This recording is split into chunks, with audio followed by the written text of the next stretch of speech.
Assalamualaikum warahmatullahi wabarakatuh. Nama saya Ahmad Fajar Majid Khairul Anam dari Prodi BSA 3. Di sini saya akan menjelaskan fonologi dari sejarah sampai definisinya. Untuk tugas UTS ilmu aswad, langsung saja. Yang pertama, sejarah. Dapat dilihat bahwa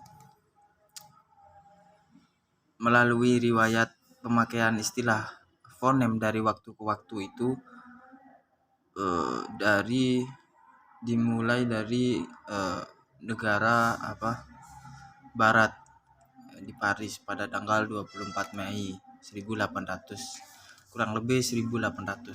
Jadi banyak pendapat itu tahunnya berbeda, 1800 berapa. Kalau yang saya pakai di sini 1873. Kemudian salah satu tokoh di barat sana mengusulkan nama fonem sebagai padanan kata dari tokoh yang lain, yaitu Ferdinand de Saussure, dalam bukunya yang berjudul Memoire sur le système primitif des voyelles.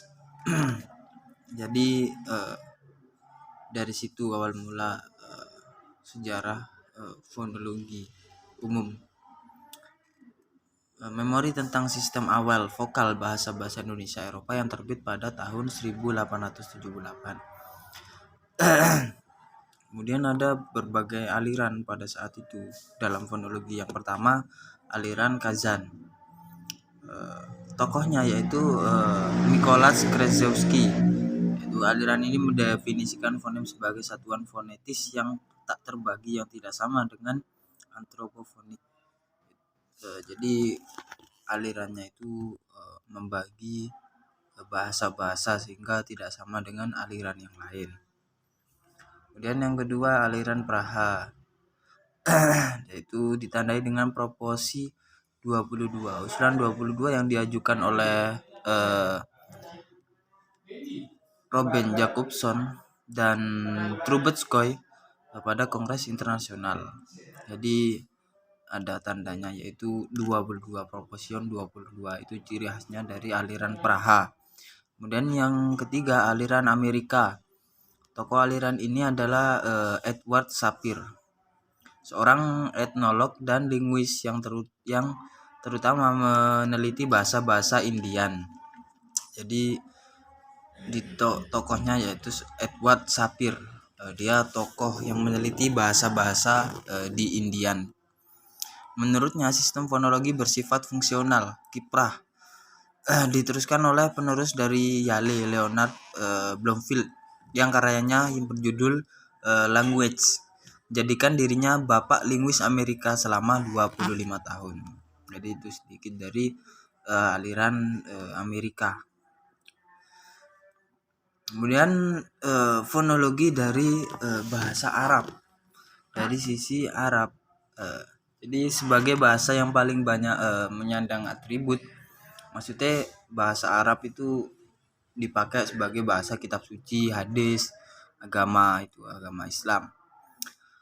Bahasa Arab juga menjadi bahasa resmi Perserikatan Bahasa-Bahasa atau biasanya disebut PBB, yang ditetapkan pada 18 Desember 1973. Jauh sebelum George Zoga meneliti pada abad kedua Hijriah, fonologi telah memiliki akar historis yang kuat di tanah Arab. Tepatnya sejak Al-Quran diturunkan. Dalam lembar sejarah ilmu-ilmu yang berkembang di dunia Islam di periode awal, fonologi memiliki posisi yang sangat vital dan penting dalam menjaga kemurnian bacaan Al-Quran agar terhindar dari distorsi. Itu peran fonologi dalam bangsa Arab ini sangat penting, yaitu dari menjaga kesucian Al-Quran tersebut. Seperti kan ada ilmu tajwid, ilmu qiraah, termasuk ilmu yang pertama lahir setelah lahirnya Islam. Ketika Abu Ubaid Qasim bin Salam dengan bukunya yang berjudul Al-Qiraat, kemudian disusul oleh Musa bin Abdullah bin Yahya dengan meluncurkan kumpulan syair yang diberi nama Qasidah Al-Hakoniyah yang berisikan bunyi-bunyi Al-Quran. Jadi banyak sekali tokoh-tokoh peran-peran dari sejarah bangsa Arab. Kemudian langsung ke pengertian fonologi. Dari beberapa sumber, pengertian fonologi dapat dikemukakan sebagai berikut, yaitu yang pertama, fonologi adalah sebagian dari tata bahasa yang mempelajari bunyi-bunyi bahasa. Itu dari Keraf.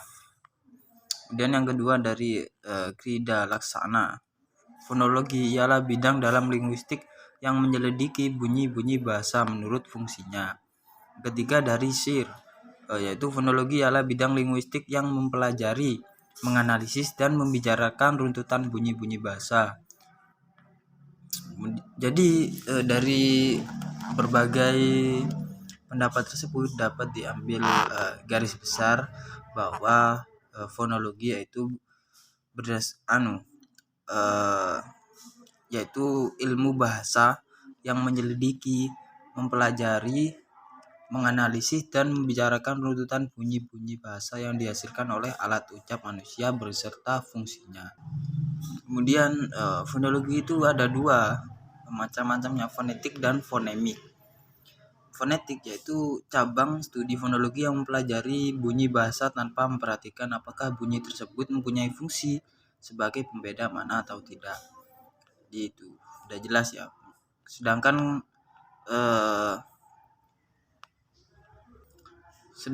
fonemik sendiri adalah cabang studi fonologi yang mempelajari bunyi bahasa dengan memperhatikan fungsi bunyi tersebut sebagai pembeda makna. Jadi bedanya di situ tadi.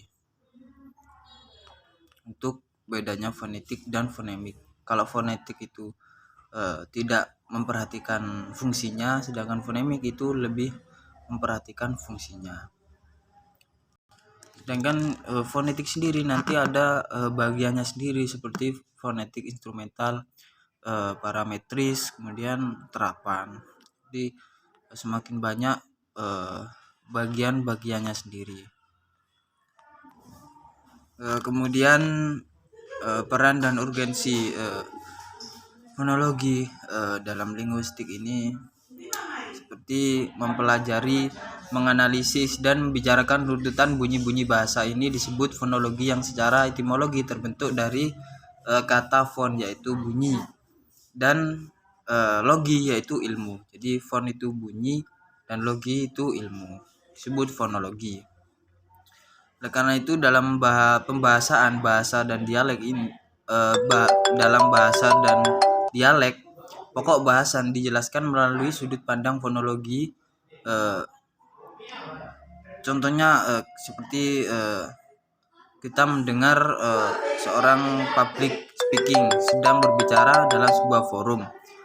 Pasti kita akan dapat menangkap dengan mudah runtutan bunyi dalam bahasa-bahasa yang terus diucapkan. Jadi itu kita dapat memahami kemudian menangkap maksud inti dari seorang yang berbicara di depan kita.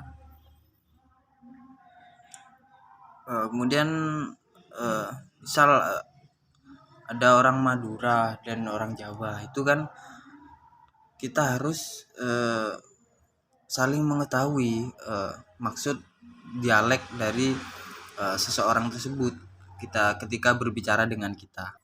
Jadi dengan adanya ilmu ini sangat membantu masyarakat untuk memahami setiap makna bunyi dalam proses penyampaian pesan melalui media bahasa. Kemudian selanjutnya saya akan membahas satu materi yang saya ambil, yaitu fonem segmental. Fonem segmental adalah bunyi-bunyi yang dihasilkan oleh organ-organ perangkat bicara yang mempunyai fungsi pembeda makna yang dapat dipisahkan satu sama lain, seolah-olah berada dalam satu kata. Di sebuah pembeda untuk kita mengerti dari kata-kata tersebut, suku-suku katanya seperti apa, kemudian cara menempatkan vokal-vokal, huruf vokal itu di mana, gimana, seperti apa. Jadi itu. Dan vokal sendiri itu apa? Vokal itu bunyi bahasa yang dihasilkan tanpa menutup atau membatasi di atas pangkal tenggorokan. Jadi biasanya vokal itu seperti kalau di bahasa Indonesia itu kayak a, i, u, e, o kan. Tapi berbeda dengan bahasa Arab itu hanya memiliki 3, yaitu a, i, dan u. Nah, nanti ada bagian-bagiannya. Kalau misal fathah itu bunyi ini jika berada di akhir ucapan dan tidak di sebelah konsonan, seperti memakai suara a cenderung o. Itu tadi kan bahasa Arab itu hanya memiliki a, i, u. Sedangkan ada kalimat seperti contoh sobaro, itu suara a cenderung o, kan itu fathah so, kan tapi berbunyi o. Itu dia ada beberapa bagiannya. Kemudian ada konsonan. Konsonan adalah bunyi bahasa yang dihasilkan dengan menghalangi aliran udara di suatu tempat. Pada jalur bunyi klasifikasi konsonan bahasa Arab biasanya didasarkan pada 5 kriteria umum digunakan, yaitu yang pertama, tempat atau daerah artikulasi yang disentuh atau didekati oleh sendi. Kemudian yang kedua, bagaimana bunyi itu diungkapkan. Jadi bagaimana bunyi itu prosesnya diungkapkan gitu.